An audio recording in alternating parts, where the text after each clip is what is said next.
पुत्रों, तुम गोविंद के पुत्र होकर भी इनके अभिमान में आ गए, मद में भर गए हो। क्या आज हमारा अपमान करते हो? जाओ, हम श्राप देते हैं, इसके पेट से एक मूसल प्रकट होगा और वो मूसल तुम्हारे कुल के संहार का कारण बनेगा। श्राप देती है। पुत्र घबरा गए, दौड़े दौड़े आई वसुदेव जी के पास। आज वसुदेव जी को सारी बात बताई, कपड़े हटाई। जब पेट से कपड़े हटाई तो पेट से एक मूसल चिपका हुआ पाया। आज द्वारका वासियों ने वसुदेव महाराज हुसैन आदि सबने उस मूसल को घिस घिस के चूर्ण बना बना के समुद्र में बहा दिया। छोटी सी कील बची थी, उसको समुद्र में ऐसे फेंक दिया। उसको एक मछली ने लिया, मछली को एक बहेलिये ने पकड़ा। जब काटा तो पेट में से वो कील निकली। उस बहेलिये ने उस कील को लेकर अपने बाण की नोक पे लगा दिया और जो घिस घिस के समुद्र में बही, उस बुरादे से एरका नाम की घास समुद्र के किनारे किनारे उग आई। गोविंद को पता लगा कि श्राप आते हैं। देवता लोग गोविंद के पास आए, आकर के कहा, प्रभु अब आपकी लीला पूर्ण हुई, अब आप अपने धाम को पधारे, समय तो पूरा हो गया। तो गोविंद ने कहा कि हे देवताओं,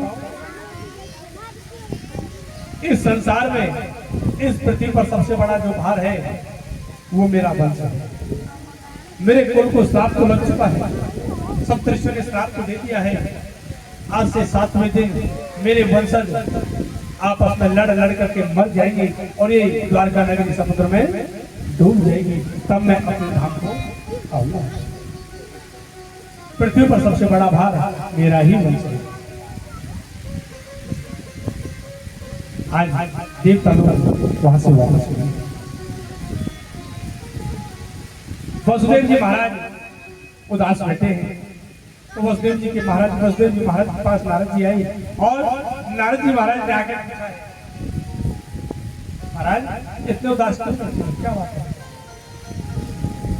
वसुदेव जी कहते हैं, मेरा मन बड़ा विचलित हो रहा है, मेरे वंश को श्राप लगा है, मैं बड़ा दुखी हूं। तो आज नारद जी कहते हैं, प्रभु वसुदेव जी, मैं आपको भागवत उपदेश श्रवण कराऊंगा, भागवत उपदेश करूंगा। एक बार जो नव योगेश्वरों ने आपके पूर्वज यदु महाराज को सुनाया था, वही मैं आपको सुनाता हूँ। आज नारद जी कहते हैं, दुर्लभो मानुषो देहो देहि नाम क्षणे भंगुरा तत्रापि दुर्लभं मन्ये वैकुंठ प्रिय दर्शनम्। हे राजन, हे वसुदेव जी, नव योगेश्वर कहते हैं कि ये मानव जीवन, मानव देही बड़े दुर्लभ है। ये जीवन क्षण भंगुर है, पता नहीं एक क्षण में क्या होगा। इस पल ये जीवन है, अगले पल ये जीवन रहे या ना रहे, कोई पता नहीं। इसलिए ये वसुदेव जी पल पल गोविंद के नाम को भजो। और जो भागवत धर्म है, नारायण के चरणों की सेवा करना ही परम भागवत धर्म है। ये वही भगवता प्रोक्ता उपायारात्मलब्धये अंजः पुंसाम विदुषाम विद्धि भागवदाता नहीं तारहा। राजन, भागवत धर्म विश्वास से प्रारंभ है। पहले विश्वास, फिर संबंध और अंत में समर्पण कर दो। यही गुरु की भक्ति है। और महाराज नारायण को कहते हैं, आप मन से, भाव से, श्रद्धा से, चाहे कैसे भी मेरे नाम को गालो, मेरे धाम की प्राप्ति होगी।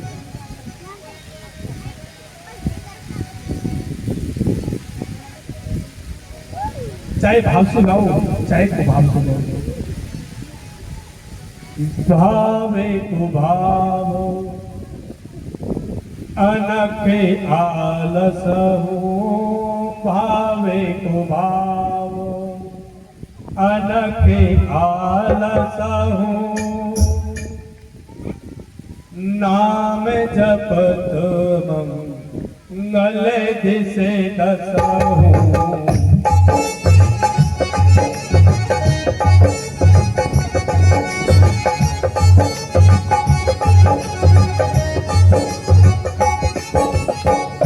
भावे कुभाव भावे कुभाव अनख आलस हूँ,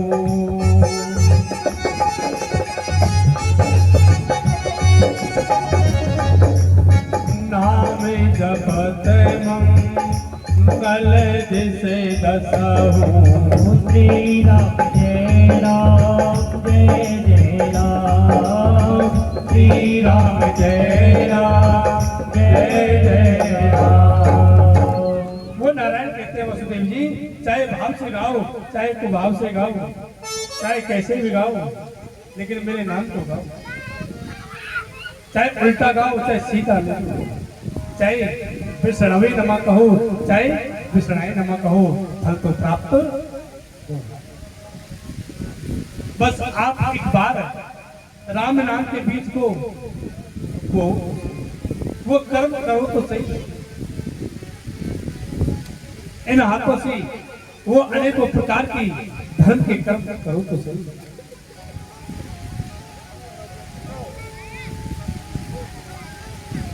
भगवान जी कहते हैं महाराज, एक बार तुम्हारे पूर्वज यदु महाराज वन में गई और उन्होंने वन में एक ऋषि को देखा और उन ऋषियों को देखा दत्तात्रेय जी महाराज ऐसे पड़े।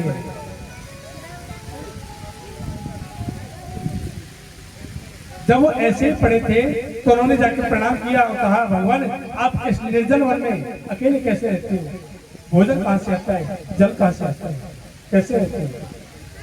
तो महाराज दत्तात्रेय जी महाराज कहते हैं कि महाराज मैंने अपने जीवन में 24 गुरु बनाए और 24 गुरुओं से मैंने शिक्षा ग्रहण की।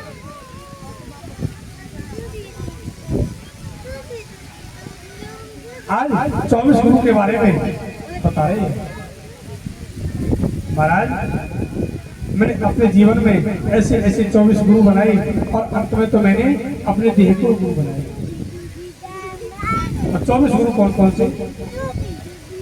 पृथ्वी वायु आकाश मापो अग्नि चंद्रमा रवि,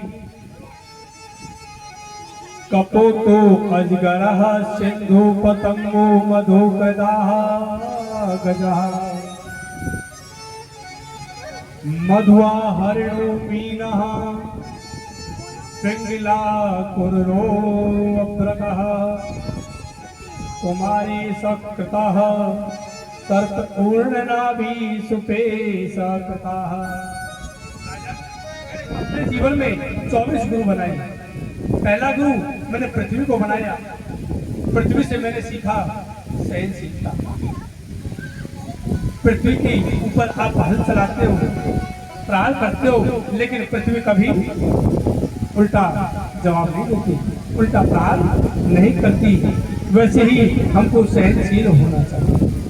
यदि कोई हमको एक गाली दे जाए, कुछ कह जाए, तो उसको सहन कर दो। अगला गुरु मैंने वायु को बनाया और वायु से मैंने सीखा जैसे वायु इस संसार में बराबर बहती है। संत को अपना आशीर्वाद संसार के ऊपर एक जैसा रखना। आकाश को गुरु बनाया, आकाश से सीखा जैसे पूरे संसार के ऊपर एक छत्र छाया हुआ है। संत को संसार में आकाश का तरह है। और अग्नि को गुरु बनाया, अग्नि से मैंने सीखा, अग्नि में हम चाहे कुछ भी डालें तब जल करके स्वाहा हो जाता है, भस्म हो जाता है। वैसे ही संत को चाहिए, संत का स्वभाव कैसा होना चाहिए, चाहे उसके पास में कोई बुरा व्यक्ति आए चाहे अच्छा व्यक्ति आए, सबका कल्याण करना चाहिए, सबके कल्याण का मार्ग उस संत को बताना चाहिए। चंद्रमा को गुरु बनाया, चंद्रमा से मैंने सीखा शीतलता। जैसे रात्रि में चंद्रमा शीतलता प्रदान करता है, वैसे ही जीव को, एक संत को अपने मन अपने वाणी में शीतलता रखनी चाहिए, जो अपने आप को शीतल करे और दूसरों को भी शीतल का प्रदान करे। राजन, मैंने सूर्य को गुरु बनाया, राजन मैंने एक कबूतर को गुरु बनाया, और कबूतर से मैंने ये सीखा, जब एक कबूतर दाना चुगता रहता है तो एक बिल्ली आती है, बिल्ली को देख करके कबूतर अपनी आंखें बंद करता है, तो कबूतर मन में सोचता है आंखें बंद करके अब मैं बिल्ली को दिखाई नहीं देता, अब बिल्ली मेरा क्या बिगाड़ेगी, लेकिन ये भूल जाता है आंखें बिल्ली की बंद नहीं है, आंखें तेरी बंद है। तो बिल्ली आती है और झपटा मारती है, कबूतर को पकड़ के ले जाते हैं और खा जाते हैं। वैसे ही इस जीव को संसार में आसक्त नहीं होना चाहिए, उस नारायण को, उस काल को पहचान लेना चाहिए, अपनी आंखें बंद नहीं करनी चाहिए, नहीं तो एक दिन वो काल रूपी बिल्ली आएगी और झपटा मारेगा और पकड़ के ले जाएगा, आ जाएगा, और हम पछताते रहेंगे। अजगर को गुरु बनाया, अजगर से क्या सीखा, अजगर एक बार शिकार करता है और वो मदमस्त होके पड़ जाता है, उसके ऊपर चाहे शेर आओ चाहे हिरण आओ चाहे छोटा जीव आए, उसको तो मतलब नहीं, वो आलस्य में है। अजगर करे न चाकरी, पंछी करे न काम, अजगर करे न चाकरी, पंछी करे न काम, दास मलूका कह गए सबके दातारा। अच्छा, ये जो ये दोहा है ये किसने लिखा है? बोल तो देते हैं, अजगर करे न चाकरी और पंछी करे न काम, दास मलूका कह गए सबके दाता राम। मैं नाम नहीं बोल रहा हूँ, तब भी मैं तब भी लिखता, दास मलूका कह गए सबके दाता राम। मलूक दास ने लिखा है, और क्यों लिखा है? उन्होंने भगवान की परीक्षा ली है। कैसे परीक्षा ली? मलूक दास जी गोविंद को बनते थे, प्रत्येक पल प्रत्येक क्षण गोविंद को याद करते थे, माला चलती थी। तो एक दिन परीक्षा करने लगे, सब कहते हैं राम देने वाले, राम देने वाले, आज मैं देखूंगा कि राम कैसे देते हैं, वो परमात्मा कैसे दे जाते हैं, मैं देखूंगा। आज धन गई, आज उस नारायण के सामने मलूक दास जी अड़ गई, आज मैं भी तो देखूं परमात्मा मुझे भोजन कैसे करे, मुझे भोजन करा के दिखाए, तो मैं आज जानता कि सबके दाता है राम। सबको छोड़ छाड़ के वन में चले गए मलूक दास जी, और वन में जाके एक बड़े से वृक्ष के ऊपर जाके बैठ गए। मैं भी तो देखूं भगवान यहाँ मुझे भोजन कैसे कराते हैं। ठाकुर जी ने देखा मेरा भक्त है, आज तो हट के आ गया, उसको करना पड़ेगा। जब सच्चे मन से हम बचते हैं ना, तो ठाकुर जी आते हैं। उसी वन में एक राजा आया, उसकी प्रजा आई, साथ में भोजन था। तो राजा ने अपने सैनिकों से कहा, भैया दोपहर का समय हो गया है, आप ही सब भोजन कर दो। जब सेना भोजन करने बैठी तो एक दूत ने आदेश दिया, महाराज दूसरे राज्य का राजा हमारे राज्य पर आक्रमण कर रहा है। तो राजा ने तुरंत अपने सैनिकों को आदेश दिया, भोजन यही छोड़ो और जल्दी से चलो। सारा भोजन छोड़ के राजा वहां से चला गया। कुछ देर बाद एक चोर, एक डाकू अपने सैनिकों के साथ वहां आया। आज उन चोरों ने देखा कि वन में तो भोजन रखा है। तो चोर कहते हैं अपने सरदार से, सरदार भूख तो बड़ी जोर की लगी है, भोजन भी रखा हुआ है, भोजन भी रखा हुआ है। आज तो सरदार कहता है अरे तो भोजन को मत करना। क्यों? अरे हो सकता है हम इतनी चोरियां करते हैं, डकैती करते हैं, हो सकता है किसी ने इस भोजन में विष मिला के रख दिया हो, जहर मिला के रख दिया हो, चोर आएंगे इस भोजन को करेंगे, मारे जाएंगे। किसी ने हमने मारने के लिए ये भोजन रखा हुआ। तो चोरों के सरदार, चोरों का जो सरदार है वो कहता है इस वन में देखो कोई छुपा तो नहीं बैठा, कोई हमको देख रहा हो। आज वो जो अन्य साथी हैं उस चोर की, वो चारों तरफ देखते हैं, एक की दृष्टि ऊपर वृक्षों पर जाते हैं तो कहता है सरदार ऊपर वृक्ष में कोई बैठा है। नीचे उतारा, ओ तुम हो, तुम करना चाहते हो इस भोजन में, तुमने जहर मिलाया है ना।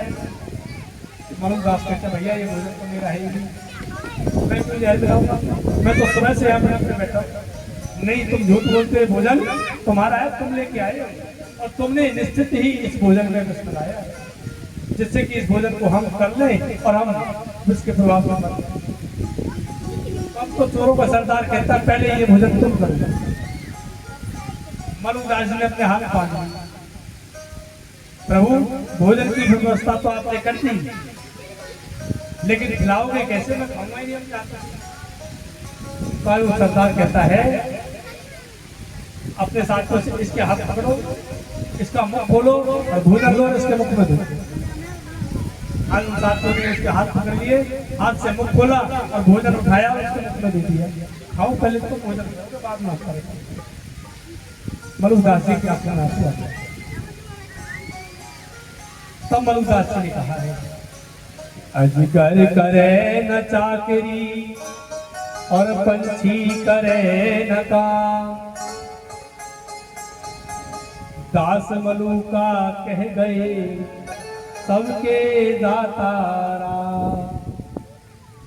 तो सबको देने वाले राम है। जब एक पहाड़ को खोदा जाता है, पहाड़ के बीचों बीच चींटी निकलती है, तो वो पहाड़ में दबकर भी जीवित है। तो राम ने उसको वहां भी भोजन दिया है, वो उस भोजन को वहां पाकर भी जीवित। इसलिए सबको देने वाले तो राम है।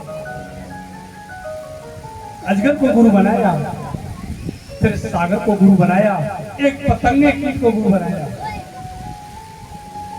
जो पतंगा होता है ना, रात्रि में जब हम दीपक जलाते हैं, वो दीपक के चारों ओर मंडराता है और अंत में उसी दीपक की ज्वाला में जल करके भस्म हो जाता है। तो यदु महाराज से दत्त भगवान कहते हैं, यदु महाराज मैंने उस पतंगे से ये सीखा कि इस जीव को और सत्य को कभी भी संसार में आसक्त नहीं होना चाहिए, अन्यथा इसी माया में जल करके एक दिन भस्म हो जाएगा।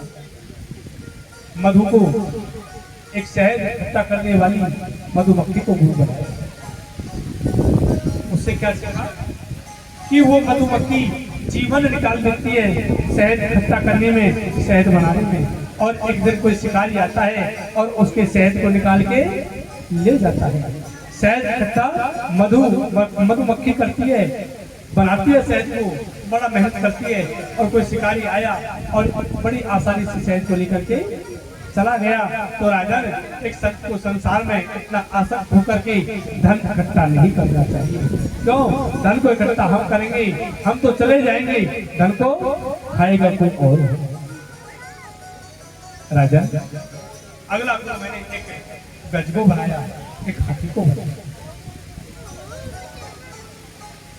वन में कुछ शिकारी आई, शिकारियों ने एक बड़ा गड्ढा खोदा, उसके ऊपर जाल बिछाया, कुछ पत्ते डाल दिए, एक काठ की हथनी बना के खड़ी की। एक हाथी आता है, उस हथनी को देख करके मुंह में पड़ के उसके पास जाता है, उसको असली जान करके जब पास गया तो उस गड्ढे में जाकर के गिर गया।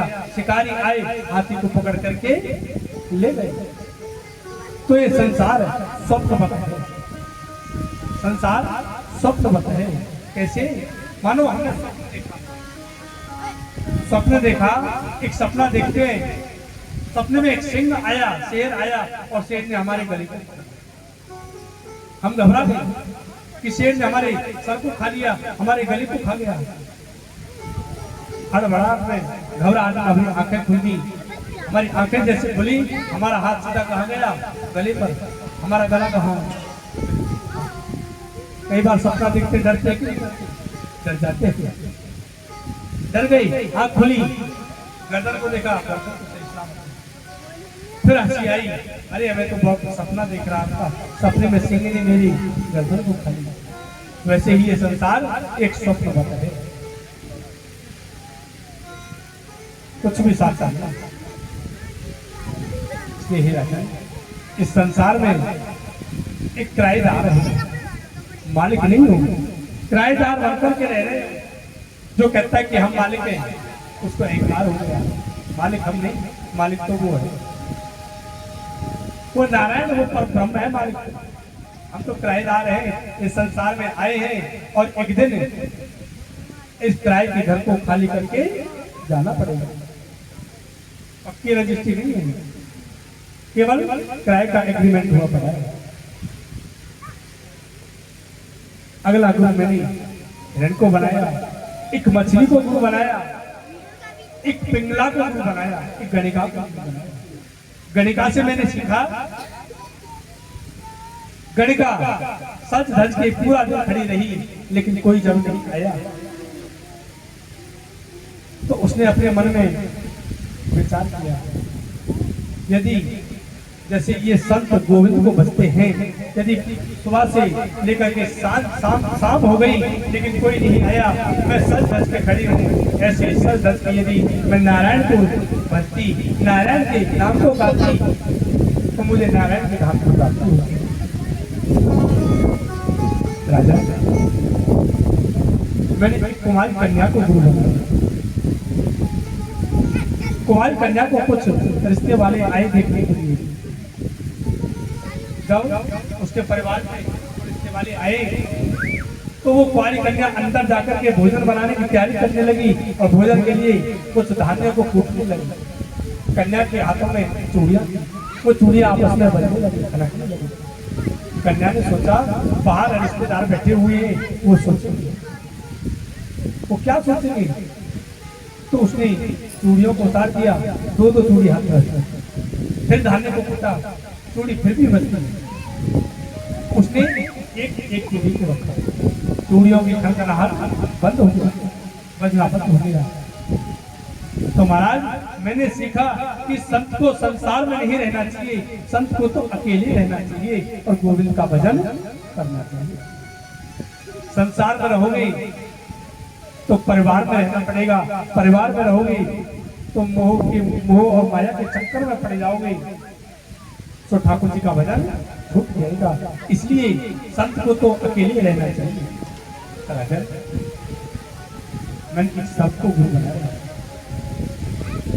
और तो और राजा ने अंत में और 24वां गुरु मैंने अपने इस देह को बनाया और इस शरीर को गुरु बना करके मैंने जाना ये देह जो आज है वो कल नहीं रहेगी और जो कल है वो परसों नहीं रहेगी। ये देह भी अपना रूप होती है और अंत में ये देह वृद्ध होकर के जल होकर के अग्नि में जल करके मुट्ठी भर रात में तब्दील होगी। राजन ये 24 गुरु मैंने बनाए। आज कहते हैं महाराज वैराग्य 3 प्रकार का होता है। पहला है मरकट वैराग्य, दूसरा है शमशान वैराग्य और तीसरा है सच्चा वैराग्य। मरकट वैराग्य क्या होता है? मरकट वैराग्य वो होता है भैया परिवार में लड़ाई, परिवार में झगड़ा हो गया तो श्रीमान जी क्या कहेंगे, हाँ ठीक है कोई बात नहीं, आप अपने घर चलो, हम तो चले वृंदावन। वृंदावन बड़े बड़े भंडारे चलते, ठाकुर जी के दर्शन करेंगे और भंडारा प्रसाद पाएंगे और बड़े बड़े हमारा क्या जाएगा, ठाकुर जी का भजन करेंगे। पहुंच गए अब 2-4 दिन तो अच्छे से रहे, फिर पौत्रों की याद आई। अरे नहीं, चलो घर चलते हैं, उनके बिना मन नहीं लगता। फिर घर आ गए, कह के गए अब नहीं आएंगे। 2-4 दिन उधर रहे, भंडारा प्रसाद पाया, फिर आ गए। एक भक्त बैरागी, एक पल में वृंदावन, एक पल में घर। दूसरा है शमशान वैराग्य। जब हम शमशान में जाते हैं ना, संसार में रहते हैं, जब हमारा कोई जाता है, कोई प्रिय हमारा हमको छोड़ के जाता है, आंखों में आंसू आता है, हम रोना प्रारंभ करते हैं। और जब उस जीव को लेकर के शमशान में हम पैर रखते हैं, तो आंखों में आंसू जो आते हैं वो सूख जाते हैं। हम चाहे रोना तो भी नहीं रो पाते। क्यों? क्योंकि वैराग्य हो जाता है, हमको आभास होता है, हमको आभास होता है। क्या आभास? एक दिन हमको भी जहाँ ये आया है, हम भी एक दिन यही आएंगे। आंसू सूख जाते हैं, आंसू नहीं आते। और सच्चा वैराग्य वो जो गोविंद की धाम को प्राप्त करा देता है, वो सच्चा वैराग्य है। तो सच्चा वैराग्य करना है तो गोविंद की नाम को भजो, गोविंद के नाम को गाओ, सच्चा वैराग्य होगा। और हमारे जीवन में गुरु भी 3 होते हैं। पहला गुरु होता है शिक्षा गुरु, और दूसरा होता है कुल गुरु, और तीसरा होता है शिक्षा गुरु। शिक्षा गुरु से शिक्षा प्राप्त हुई।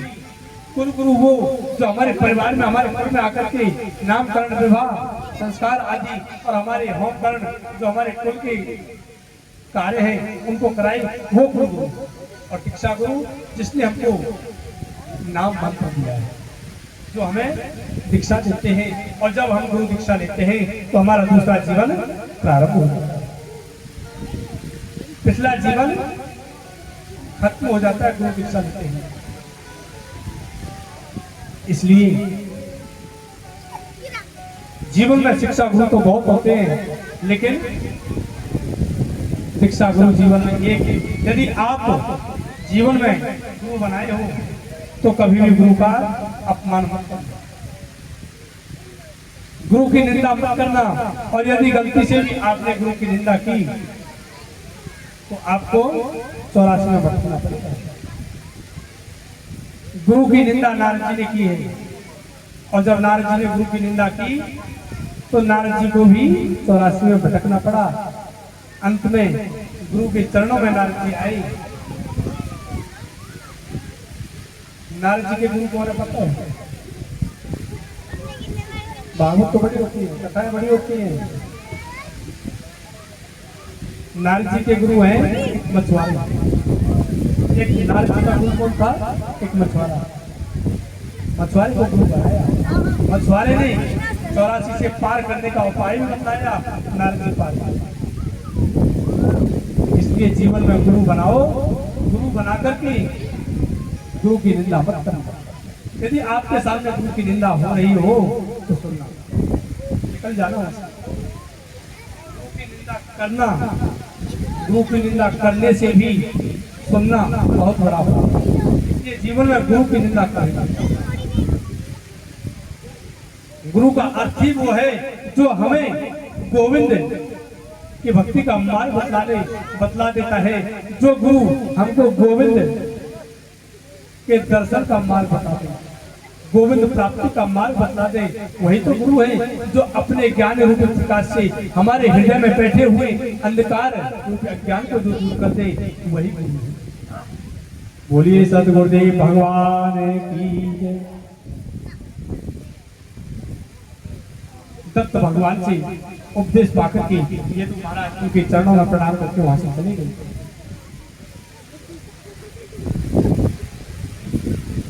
उद्धव जी आए हैं गोविंद के पास, कहते हैं गोविंद मैंने सुना है कि आप अपने धाम को जाना चाहते हैं, मैं भी आपके साथ चलूंगा। लेकिन गोविंद कहते नहीं उदाऊ, तुम मेरे साथ नहीं चलोगे, तुम इसी संसार में रह के भागवत धर्म के प्रचार का, भागवत धर्म का प्रचार प्रसार करो। तो आज भागवत धर्म का उपदेश उद्धव को कहते, उद्धव 4 युग है, सतयुग, त्रेता, द्वापर, कलयुग। 4 युगों में सतयुग में गायों में हविरधानी नाम की गाय में हूँ, वृक्षों में पीपल में हूँ, और भक्तों में असुर बालक प्रहलाद में हूँ, पुरोहितों में वशिष्ठ पुरोहित में हूँ, नदियों में गंगा में हूँ, और मणियों में परम राग मणि में हूँ। इसलिए उद्धव आप क्या सुनना चाहते हैं? कहते हैं उद्धव, ये संसार सपना है, और मैं इस संसार में रहते हुए भी संसार से परे हूँ, और संसार से परे रहते हुए भी संसार में कण कण में व्याप्त हूँ। हरि व्यापक सर्वत्र समान, हरि व्यापक सर्वत्र समान,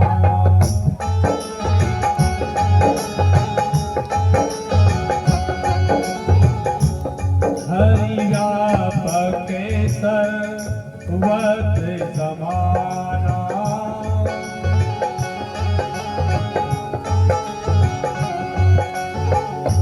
प्रेम ते प्रगट होई में जाना, श्री राम जय राम, श्री राम जय राम, जय राम। कहते हैं मोह निशा जग शोभे निहारा, मोह निशा शोभे निहारा,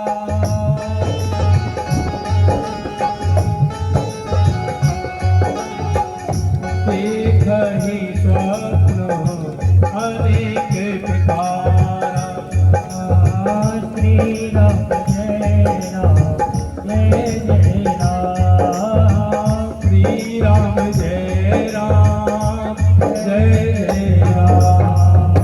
ये संसार में रहकर भी मैं कण कण में व्याप्त, हरि व्यापक सर्वत्र समाना, कण कण में हरि व्याप्त है। प्रेम से प्रकट हो ही में जाना, प्रेम भाव से गोविंद प्रकट होते हैं। और ये जग मोह निशा जग शोभ निहारा, ये सारा संसार मोह माया में फंस करके सोया हुआ है। स्वप्न अनेक प्रकार के स्वप्न देखता रहता है, और जब ये जागता है तो ये मुश्किल पड़ता है। उद्धव, मैं अपने धाम को आऊंगा, यदुवंशियों की बुद्धि में विकृति आ चुकी है, और दाऊ दादा तो पहले ही अपनी योग आज्ञा के द्वारा क्षीर सागर में चले गई, उन्होंने अपने रूप को धारण कर दिया है। बोलिए शीश भगवान की जय हो, बलराम जी महाराज की जय हो। आज गोविंद बचाने जाते हैं, बेटा आपस में क्यों लड़ते हो, क्यों झगड़ते हो, तो गोविंद को मारने दौड़ते हैं। गोविंद वहां से आ गई और एक पीपल के वृक्ष के नीचे बाएं पैर पर दाहिने पैर को रख के आज बैठे। वहां एक बहेलिया आया और बहेलिया ने वो बाण चलाया, जिसने उस कील को अपने बाण की नोक पे लगाया, वही बहेलिया आज आकर के बाण चलाता है। वो कौस्तुभ मणि गोविंद के चरणों में लगी हुई है। आज मणि की चमक को देखकर के मोहित हो गया वो बहेलिया भी। देखता है कि कोई हिरण आया है, बाण चलाया तो बाण सीधा गोविंद के पैरों में लगा जाता है।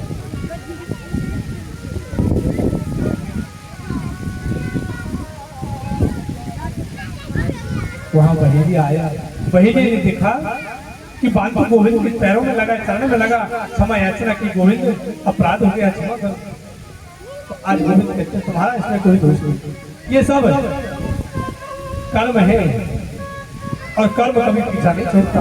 आप अच्छा कर्म करोगे पीछा नहीं छोड़ेगा सच्चा, और कोई बुरा कर्म करोगे तो भी जन्म जन्मांतर तक पीछा नहीं छोड़ेगा।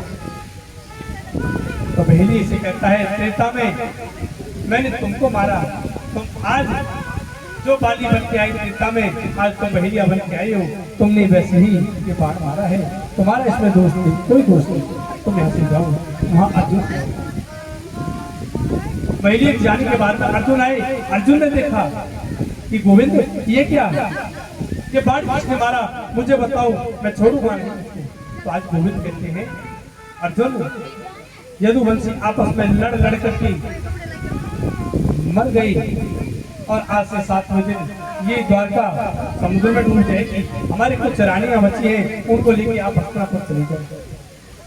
अर्जुन उन रानियों को लेकर के, उन गोपिकाओं को लेकर के जब हस्तिनापुर जाने लगे, तो आज बीच रास्ते में कुछ बहेली आई, भील आई, अर्जुन से युद्ध किया और अर्जुन को परास्त करके उन गोपिकाओं को, द्वारका की रानियों को छीन करके छुड़ा करके ले गए।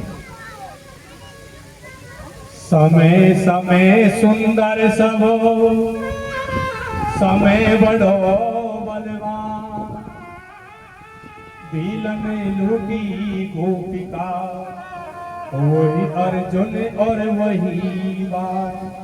ये वही अर्जुन है जिसने अपने गांडी पर इतना भरोसा था और गांडी के सहारे मां भारत जैसे विशाल युद्ध को जीत लिया। आज अर्जुन को इतना अभिमान हो गया, मैं गांडीधारी अर्जुन। गोविंद मानो अर्जुन को बताना चाहते हो, अर्जुन मेरे बगैर तेरा ये गांडी भी धनुष में कोई किसी काम का नहीं, कोई काम का नहीं। आज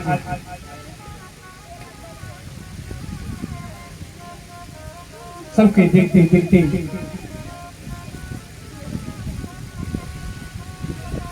गोविंद आकाश में देवता लोग खड़े हैं, ऋषि लोग देख रहे हैं कि गोविंद कहां जाए। आज सबके देखते देखते गोविंद ने अपने तेज को श्री भागवत में ही समाहित किया है। बोलिए भागवत भगवान की, द्वारकाधीश भगवान की जय हो। यो वेति भौतिकं रूपं कृष्णस्य परमात्मनः, सचैल स्नानमाचरेत् सरस्मादः, द्विजकर्मणा सशूद्रवध बहिष्कार्यः। जब गोविंद इस धरा को छोड़ के गए, तब से इस धरा पे कलयुग का प्रारंभ हो गया। कलयुग श्री सुखदेव स्वामी कहते हैं राजा, कलयुग में बड़े दुर्गुण हैं, कोई गुण नहीं, केवल एक गुण है। क्या गुण ये है कि कलयुग में प्राणी हरि का भजन करता है, केवल नाम संकीर्तन मात्र से ही भव से पार हो जाता है। कलयुग केवल नाम आधारा, कलयुग केवल नाम आधारा।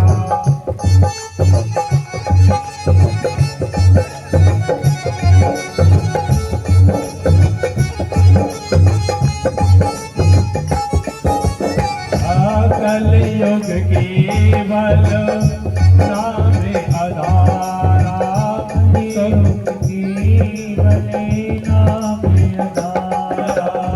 सवेरे सवेरे नर होते रही पारा, सवेरे सवेरे नर होते रही पारा। सवेरे सवेरे राम जय जय राम, श्री राम जय राम जय जय राम। कलयुग में केवल एक ही गुण है, केवल नाम मात्र लेने से जीव भव पार हो जाता है, इस भाव में नहीं फंसता। आज सुखदेव स्वामी कहते राजा ने मैंने आपको भागवत श्रवण कराई। याद करो 7 दिन पहले आपको श्राप लगा कि 7वें दिन तक्षक नाग के काटने से तुम्हारी मृत्यु हो जाएगी। और राजन, मैंने इन 7 दिवस में आपको भागवत कथा श्रवण कराई और आज वो 7वां दिवस है। और आज 7वें दिवस वो तक्षक नाग आएगा और तुमको काटेगा। राजन, 7 दिन तुमने इतने अनेकों प्रश्न किए, मैंने अनेकों प्रश्नों का उत्तर तुम्हें बताया। गोविंद की कथाएं तथा अमृत रसपान तुम्हें कराया।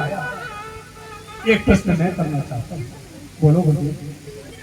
आज कहते हैं परीक्षित, एक बात बताओ, तुम्हारा जन्म हुआ, क्या तुम्हारी मृत्यु होगी?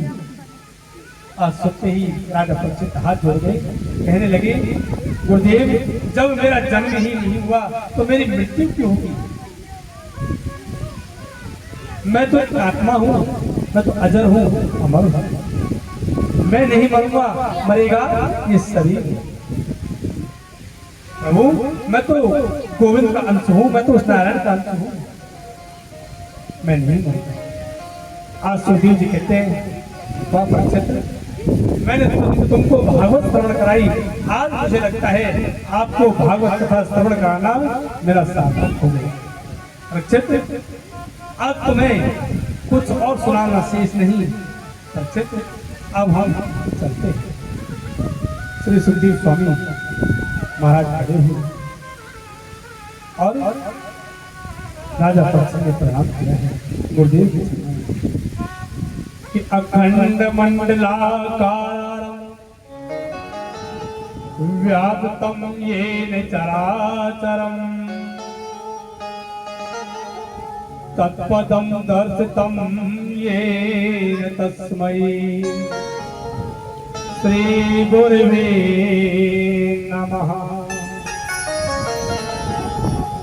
कि गुरुर्ब्रह्मा गुरुर्विष्णु कि गुरुर्देवो महेश्वराय गुरुर् साक्षात् परब्रह्म तस्मै श्री गुरुवे नमः। श्री सुखदेव स्वामी को प्रणाम किया और सुखदेव स्वामी वहां से सभा से चले गए। बोलिए श्री सुखदेव स्वामी महाराज की जय, संत भगवान की। ओ हरि की कथा सुनाने वाले, ओ हरि की कथा सुनाने वाले, तुमको लाखों प्रणाम, तुमको लाखों प्रणाम।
बोलिए सुखदेव स्वामी महाराज की जय हो। भागवत भगवान की जय जय श्री राम। सुखदेव स्वामी चले गए। परीक्षित तो देह को त्याग करके पहले ही परम धाम को जा चुके थे। तक्षक नाग आया और आकर के परीक्षित के शरीर में दंश लगाया और शरीर जल के भस्म हो गया। जन्मे ने सर्प यज्ञ कराया है। एक मुनि आए जिनका नाम है आस्तिक। आस्तिक मुनि ने आके सर्प यज्ञ को बंद कराया। सर्पों पर कृपा श्री सूत जी महाराज कहते हैं अब परीक्षित की सवाल से सुखदेव जी चले गए। अब कथा कहाँ आ गई? नैमिषारण्य। सूत जी महाराज कहते हैं ऋषियों, एक ऋषि हुए मार्कंडेय ऋषि। मार्कंडेय ऋषि ने प्रलयों का दर्शन किया। गोविंद ने जब कहा ऋषि क्या चाहते हो मार्कंडेय, तो कहा प्रभु प्रलय का दर्शन करा दे। आज प्रलय का दर्शन कराया। और जब प्रलय में देखा कि चारों तरफ जल ही जल है, तो उस जल में क्या देखा? एक पत्ता है वट वृक्ष का, और उस वट वृक्ष के पत्ते पर एक छोटा सा बालक लेटा हुआ है और अपने दाहिने पैर के अंगूठे को मुखमंडल में दिए हुए वो पर मना रहे हैं। करार विंदेन पदार विंदम मुखार विंदे नविनिवेशयन्तम् वटस्य पत्रस्य पुटे शयानम् बालं मुकुन्दं मनसा स्मरामि। जब उस प्रलय में दर्शन करने के बाद में गोते खाने लगे तो कहने लगे प्रभु बाहर निकालो, मुझे प्रलय नहीं देखनी। बाहर निकाला। मार्कंडेय ऋषि पर कृपा की है। श्री सूत जी महाराज ने भागवत के 10 लक्षण बताए। सर्ग विसर्ग स्थान पोषण उति मनवंतर ईशान कथा मुक्ति और आश्रय, ये 10 लक्षण बताई। और अतः श्री सुखदेव स्वामी कहते राजन, सप्त दिवस में हमने जो भागवत कथा श्रवण की, अब मैं आपको पुनरावृत्ति करके श्रवण करता हूं। तो पुनरावृत्ति कर रही है। प्रथम स्कंद में कहते हैं श्री सुखदेव महाराज का जन्म, परीक्षित जी का प्रसंग, कुंती स्तुति, भीष्म स्तुति और परीक्षित को श्राप लगना और परीक्षित की सभा में श्री सुखदेव स्वामी का आना, ये कथा हमने श्रवण की। दूसरे स्कंद में हमने सत्य मुक्ति क्रम मुक्ति का वर्णन और ब्रह्मा की उत्पत्ति किस प्रकार हुई, नारायण ने ब्रह्मा के ऊपर कैसे कृपा की, और चतुश्लोक की भागवत ब्रह्मा को प्रदान। तीसरे स्कंद में हमने हिरण्याक्ष वध वराह भगवान की कथा सुनी। कपिल देवहूति संवाद हमने श्रवण किया। चौथे स्कंद में बालक ध्रुव की कथा, सती प्रसंग और वंश का निरूपण, ये कथा हमने श्रवण की। पंचम स्कंद में जड़ भरत महाराज कथा, प्रंजन उपाख्यान, राजा रघुगण कथा श्रवण की। छठे स्कंद में अजामिल उपाख्यान श्रवण किया कि कैसे जीव जीवन भर पाप कर्म में लगा रहता है और अंत में जब नारायण नाम को लेता है, चाहे उसके पुत्र का नाम ही नारायण क्यों ना हो, उसने अपने पुत्र के नाम को ही क्यों ना गाया हो, लेकिन भक्ति उस नारायण की प्राप्त हो जाती है। गोविंद की कृपा किस प्रकार होती है, चाहे हम गोविंद के नाम को उल्टा गा लेते सीधा, गोविंद की कृपा निश्चित ही प्राप्त हो जाती है। ये हमने छठे स्कंद में श्रवण किया। सप्तम स्कंद में हमने प्रहलाद चरित्र कि कैसे गोविंद ने एक असुर बालक पर कृपा की। प्रहलाद जी द्वारा नवदा भक्ति श्रवण कि गोविंद के चरणों में ये जीवन कैसे समर्पित करना चाहिए। श्रवण करना है, सुनना है तो गोविंद के नामों को श्रवण करो। अर्चन करनी है, अर्चना करनी है तो गोविंद की करो। वंदन करना है तो गोविंद का करो। और नवदा भक्ति में तो ये भी कहा, जब आप आठवीं नौवीं भक्ति करो तो उसमें आप अपने संपूर्ण सर्वस्व को नारायण के अर्पण करें। ये हमने श्रवण किया। अष्टम स्कंद में हमने गजेंद्र उपाख्यान कि गज कैसे मोह माया में लिप्त हो गया और जब ये संसार वाले उसका परिवार गजेंद्र का साथ छोड़ गया तो अंत में किसको याद किया? नारायण को। ये फूल अर्पण किया और फूल अर्पण करने मात्र से ही नारायण दौड़े आए और ग्रह से आके गजेंद्र को बचा लिया और मनु महाराज की इच्छा को पूर्ण करने के लिए मत्स्य अवतार धारण किया। बोलिए मत्स्य भगवान की जय। नवे स्कंद में हमने सूर्यवंश संक्षिप्त राम कथा श्रवण की। चंद्रवंश निरूपण और दसम स्कंद में गोविंद की जन्म उत्सव की कथा। जन्म उत्सव हम सबने बड़े धूमधाम से मनाया और गोविंद की बाल लीलाएं, माखन लीला, माखन चोरी लीला, गोवर्धन लीला, समस्त लीलाओं को श्रवण किया। अंत में गोविंद अपने परिवार को श्राप लगवा करके सप्तऋषियों के द्वारा इस तरह से अपने धाम को गए। ये कथा हमने श्रवण की। 11वें स्कंद में योगेश्वर संवाद, उद्धव संवाद, उद्धव जी का बद्री का आश्रम जाना, ये कथा हमने श्रवण की। और 12वें स्कंद में कलयुग के गुण और दुर्गुण दोनों की कथा श्रवण की। कलयुग में दुर्गुण ही दुर्गुण है, केवल गुण एक है। गोविंद का नाम मात्र गालो, हरि संकीर्तन कर लो, कीर्तन कर लो, उसी से बहुत से पार हो जाए। अंत में श्री सूत जी महाराज कहते हैं कि निम्नगाणाम यथा देवानामच्युतो यथा वैष्णवानाम यथा शंभो पुराणामिदं तथा। बहने वाले में जैसे गंगा श्रेष्ठ है, देवताओं में जैसे अच्युत भगवान श्री कृष्ण श्रेष्ठ हैं, वैष्णव में जैसे शंकर श्रेष्ठ हैं, वैसे पुराणों का तिलक श्रीमद् भागवत महापुराण श्रेष्ठ है। वेद रूपी कल्प वृक्ष का जो फल है, पका हुआ फल है, वो है भागवत महापुराण। चेतानाम चैव सर्वेषां यथा काशीर्तमः तथा पुराणभृतानां श्रीमद्भागवतं द्विजाः। श्रेष्ठों में जैसे काशी, पुराणों में जैसे भागवत सर्वोत्तम है, भक्ति में जैसे ज्ञान वैराग्य श्रेष्ठ है,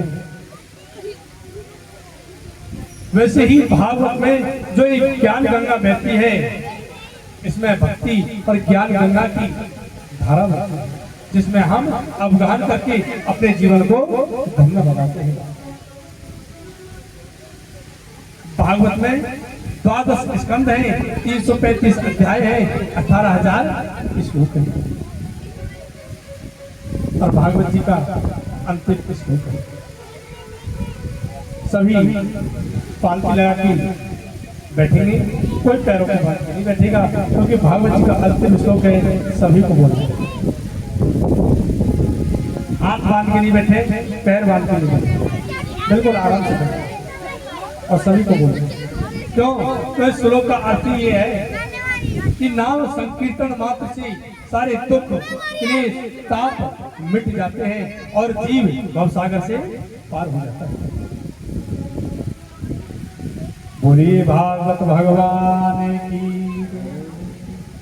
सभी बोलेंगे। नाम संकीर्तनम यस्य, नाम संकीर्तनम यस्य, सर्व पाप प्रणाशनम, सर्व पाप प्रणाशनम, प्रणामो दुख शमनः, प्रणामो दुःख शमनः, तम नमामि हरिः परम्। तं नमामि हरिः परम्। नाम संकीर्तनम यस्य, नाम संकीर्तनं यस्य, सर्व पाप प्रणाशनम, सर्व पाप प्रणाशनम, प्रणामो दुख शमनः, प्रणामो दुःख शमनः, तम नमामि हरिः परम्। तं नमामि हरिः परम्। तम नमामि हरिः परम्। तं नमामि हरिः परम्। तम नमामि हरिः परम्।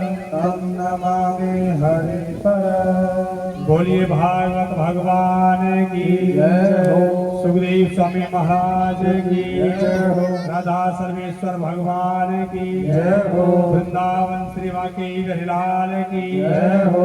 विश्वान दुलारी की जय हो। बरसाने वाली की जय हो। श्री राधा रानी सरकार की जय हो। श्री निम्बार्काचार्य भगवान की जय हो। राघवेंद्र सरकार की जय हो। अनंत बलवंत हनुमंत लाल की जय हो। वैष्णव माता की जय हो। सुकाला मैया की जय हो। शीतला माता की जय हो। सदगुरुदेव भगवान की जय हो। श्री व्यास जी महाराज की जय हो। श्री सूत जी महाराज की जय हो। परीक्षित जी महाराज की जय हो। आज के आनंद की जय हो। प्रेम से बोले बाल कृष्ण कन्हैया लाल की जय हो। जय जय श्री राम, जय जय श्री राम, जय जय श्री राम। आज कथा का विराम और इस व्यास मंच से देखो, हम तो ब्रजवासी नहीं है, हम तो उस नगरी के हैं जहाँ पे कन्हैया जी बड़े हुए, कन्हैया ने लीलाई की, कन्हैया ने गौएं चराई, हम उस नगरी की, उस ब्रज की। चाहे ब्रजवासी कितना भी पढ़ ले,